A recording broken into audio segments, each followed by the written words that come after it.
Masa Kekhalifahan Utsmani, atau dikenal sebagai Kesultanan Utsmani, menjadi periode penting bagi perkembangan agama dan budaya di Timur Tengah. Namun, cerita ini juga membawa kisah konflik, terutama dalam hal hubungan antara kelompok agama, seperti antara masyarakat Yahudi dan Islam.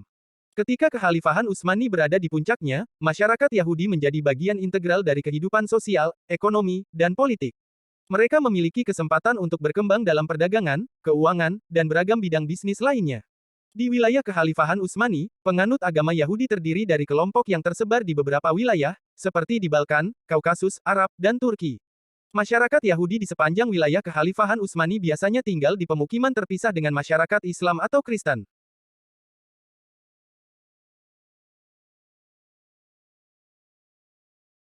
Masyarakat Yahudi pada masa itu telah mengembangkan pola makan yang sangat beragam, dan kebanyakan makanan dan minuman mereka juga tersedia untuk umat Muslim, baik di pasar maupun di restoran.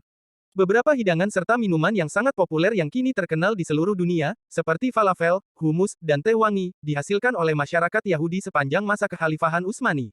Selain itu, seperti dalam ajaran agama mereka, masyarakat Yahudi mematuhi kasrut dalam hal makanan dan minuman, yang kadang-kadang dibuat untuk memilih jenis makanan tertentu dan menghindari jenis makanan yang dianggap tidak halal. Namun, hubungan antara masyarakat Yahudi dan Islam pada masa Kekhalifahan Utsmani sering diwarnai oleh perselisihan dan konflik. Perlu diketahui bahwa hal ini terjadi tidak hanya ketika kekuasaan Utsmani berkuasa, namun juga sepanjang sejarah kedua kelompok agama tersebut.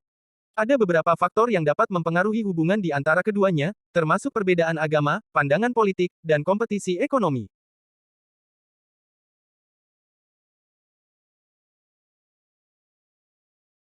Konflik sebagian besar disebabkan oleh kebijakan Utsmani yang membedakan perlakuan terhadap kedua kelompok agama, seperti halnya ketika mereka menempatkan pajak lebih tinggi di masyarakat Yahudi.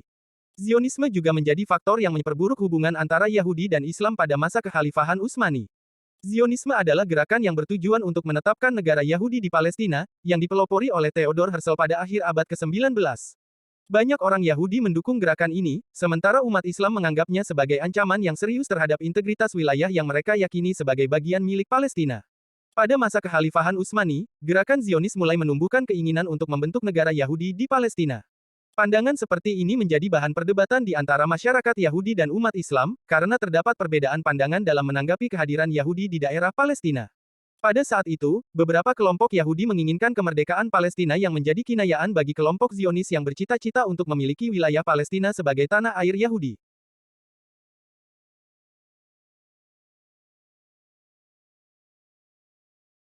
Hal ini tentu menimbulkan reaksi yang keras dan polemik tidak hanya di kalangan umat Islam namun juga umat Kristen. Seiring sejarah berjalannya, ketegangan antara Yahudi, Zionis dan umat Islam terus berkembang dan tumbuh.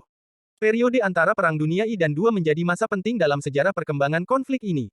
Peristiwa-peristiwa seperti Perang Dunia II, pembentukan Israel pada tahun 1948, dan konflik Arab-Israel setelah itu, memperburuk dan meningkatkan tensi antara Yahudi, Zionis, dan umat Islam di seluruh dunia.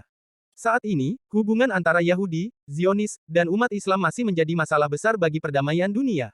Gerakan-gerakan pro-Palestina mendukung klaim atas wilayah Palestina dan menentang aneksasi Israel terhadap Yerusalem dan wilayah lainnya di Palestina.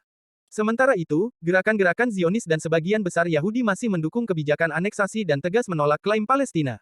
Dalam masyarakat Yahudi, terdapat kelompok yang moderat dan lebih terbuka terhadap dialog dan kerjasama dengan umat Islam.